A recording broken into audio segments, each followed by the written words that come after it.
ഈ ആഴ്ച ഇപ്പം നോമിനേഷനിൽ വന്നിരിക്കുന്നത് ഇവർ 8 പേരാണ്. അഭിഷേക് ഒഴികെ എല്ലാവരും നോമിനേഷനിൽ വന്നിരിക്കുകയാണ്. മിഡ് വീക്ക് എവിഷൻ നടക്കാനുള്ള സാധ്യതയുണ്ട്. പിന്നെ ഡബിൾ എവിഷൻ എന്തായാലും നടക്കും. പണപ്പെട്ടി വരാനുള്ള സാധ്യതയുമുണ്ട്. എങ്ങനെയായാലും ഈ ആഴ്ച 2-3 പേര് പുറത്താകാനുള്ള എല്ലാ സാധ്യതകളും കാണുന്നുണ്ട്. ഇതിൽ നിന്ന് ആദ്യം എവിറ്റാവാൻ ഏറ്റവും കൂടുതൽ സാധ്യത സായിക്ക് തന്നെയാണ്. സിജോയുടെ വോട്ട് കഴിഞ്ഞ പ്രാവശ്യം സായിക്ക് കിട്ടിയെങ്കിൽ ഈ പ്രാവശ്യം അത് കിട്ടില്ല. അപ്പൊ എന്തായാലും സായി എവിറ്റാവാനുള്ള എല്ലാ സാധ്യതയുമുണ്ട്. പിന്നെ വോട്ടുകൾ കുറവ് നോറയ്ക്കും ഋഷിക്കും ഒക്കെ തന്നെയാണ്. ശ്രീധുവിന് അത്യാവശ്യം ഒരു ഫാൻ ബേസ് ഉണ്ട്. എന്നാലും കഴിഞ്ഞ പ്രാവശ്യം അർജുൻ ഇല്ലാത്തതുകൊണ്ട് അർജുൻ ഫാൻസിന്റെ വോട്ട് ശ്രീധുവിന് കുറച്ചൊക്കെ കിട്ടിയിട്ടുണ്ട്.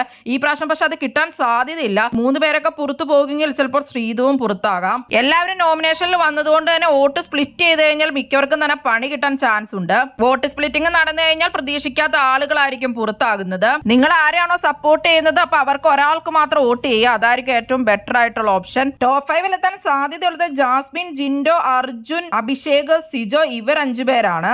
ആരൊക്കെയായിരിക്കും ഈ ആഴ്ച ബിഗ് ബോസ് വീട്ടിൽ നിന്നും പുറത്താകുന്നത്?